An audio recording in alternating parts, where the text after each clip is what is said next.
शिवपाल विश्वास की दुनिया में बैठे हैं। अखिलेश को ऐसी रणनीति बता रहे हैं कि मोदी शाह परेशान हो जाएंगे।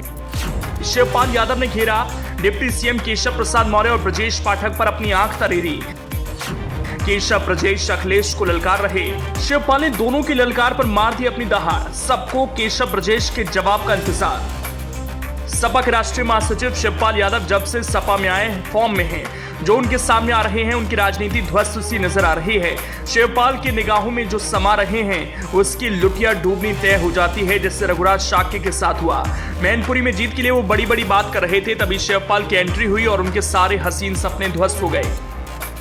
अब सपा के राष्ट्रीय महासचिव शिवपाल यादव के निशाने पर योगी सरकार के दो डिप्टी सीएम केशव प्रसाद मौर्य और ब्रजेश पाठक हैं। बीजेपी में इन दोनों में से एक पिछड़े समाज के चेहरे के तौर पर स्थापित किए जा रहे हैं, तो दूसरा ब्राह्मण समाज का चेहरा। अब बीजेपी के इन्हीं दो खास चेहरों पर शिवपाल यादव ने अटैक किया है। बड़ा प्रहार अपने तरीके से किया। उन्हें इस तरह से निशाने पर लिया कि जवाब नहीं दे पाएंगे, सोच में पड़ जाएंगे। शिवपाल के इस बार पर किया पलटवार। शिवपाल ने केशव प्रसाद मौर्य और ब्रजेश पाठक का ऐसा नामकरण किया, उन्हें ऐसा नाम दिया जिससे छुटकारा पाना डिप्टी सीएम केशव प्रसाद मौर्य और ब्रजेश पाठक के लिए इतना आसान नहीं होगा।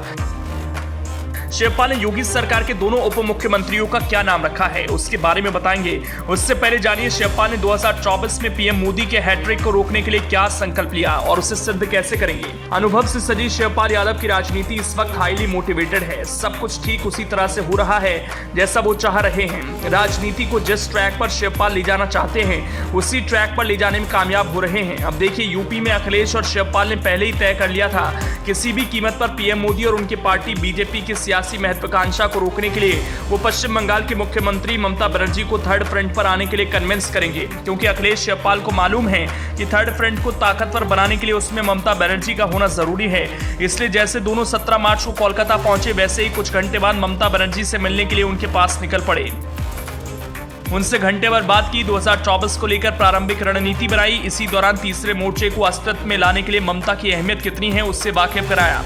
ममता बनर्जी को यह एहसास दिलाने में कामयाबी हासिल की, अगर बीजेपी की सियासत को 2024 में ध्वस्त करना है तो विपक्षी एकता की मुहिम में उनका साथ जरूरी है।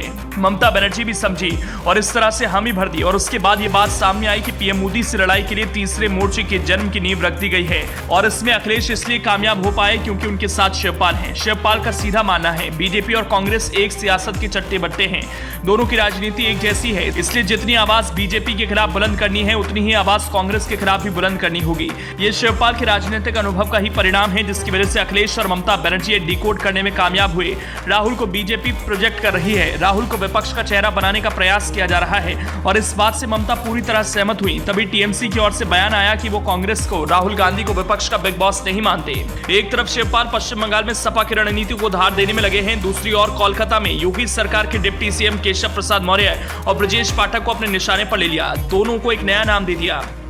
डिप्टी सीएम केशव प्रसाद मौर्य को शिवपाल ने बड़बोले मंत्री का नाम दिया। डिप्टी सीएम ब्रजेश पाठक को शिवपाल ने छापेमार मंत्री के नाम से पुकारा।